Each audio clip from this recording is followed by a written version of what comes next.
Hey guys, this is Monica, and today I'll be giving you an intro to the nervous system for AP Bio.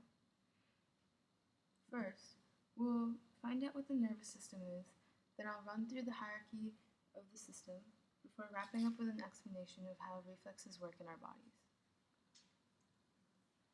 The nervous system is probably the most important system in our body. Along with the endocrine system, it is what helps us receive information from and interact with different parts of our bodies in the outside world. It is formed out of neurons, a special type of cell that relies on electrical signals to transmit information. The function of the nervous system is broken down into three major parts: sensory input, integration, and motor output. Sensory input is the information that sensory receptors receive. For example, when you touch a hot stove, the information your fingers pick up about it is the sensory input. The integration is when the nervous system analyzes the information and decides what to do about it.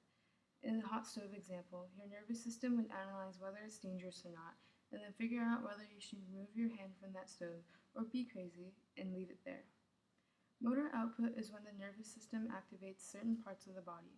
In our example, the motor output is you jerking your hand back from the hot surface of the stove and maybe yelling in pain. All of this happens a gazillion times per day, and the nervous system pulls it off due to how well it's organized. So let's go through the hierarchy of the system. First, the nervous system is separated into central nervous system, or CNS, and the peripheral nervous system, or PNS. The CNS is made up of the brain and spinal cord and is responsible for integrating sensory input and pairing stimuli with the appropriate motor output. Basically, it's where all the analyzing and commanding takes place. The PNS is made up of all the rest of the neurons extending out from the CNS and is responsible for transporting sensory input into the CNS and motor output out of the CNS. Next, the PNS is split up into two divisions: the sensory or afferent division and the motor or efferent division. The sensory division picks up sensory stimuli, and the motor division sends motor signals to your muscles or glands. If you're having trouble whether the sensory division is afferent or efferent, or whether that was the motor division, remember that afferent starts with an A, which comes for the first letter of efferent, which starts with an E. Sensory stimuli must be picked up before motor signals can be sent, which relates to the order the two starting letters are in the alphabet. The motor division is then broken down into the somatic nervous system and the autonomic nervous system. The somatic nervous system controls your voluntary muscles, while the autonomic autonomic nervous system controls your involuntary muscles, such as your heart and the ones in the digestive tract, the automatic stuff. Finally, the autonomic nervous system is split into the sympathetic division and the parasympathetic division. The sympathetic division is responsible for gearing up the body for action by dilating the pupils, causing perspiration, increasing the rate and force of the heartbeat, slowing digestion, etc. Basically, it causes the fight or flight response. The parasympathetic division relaxes the body after a stressful event has passed by constricting the pupils, slowing the heart, stimulating digestion, etc., what is often known as rest and digest. One way to memorize which is which is by thinking about how sometimes it can be so relaxed that you feel paralyzed, and how the parasympathetic division helps you relax.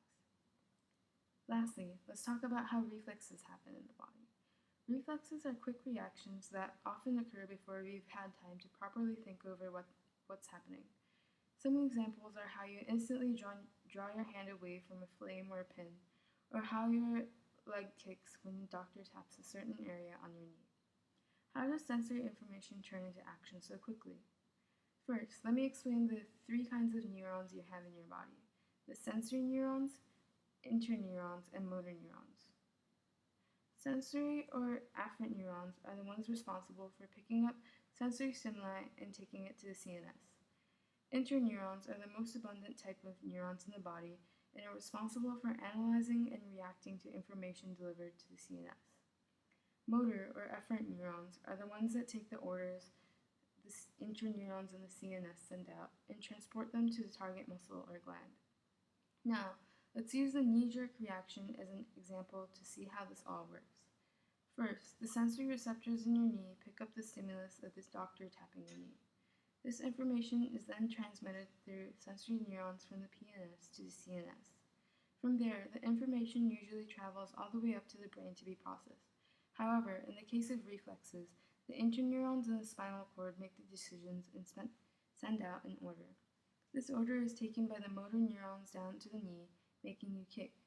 This track from sensory neuron to interneuron in the spinal cord to motor neuron is the reflex arc. The reason the sensory information doesn't go all the way up to the brain in reflex arcs is because the body is trying to save as much time as possible by minimizing the distance messages have to travel.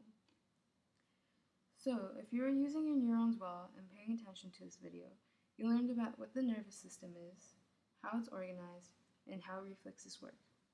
I hope this helped, and thank you for watching. And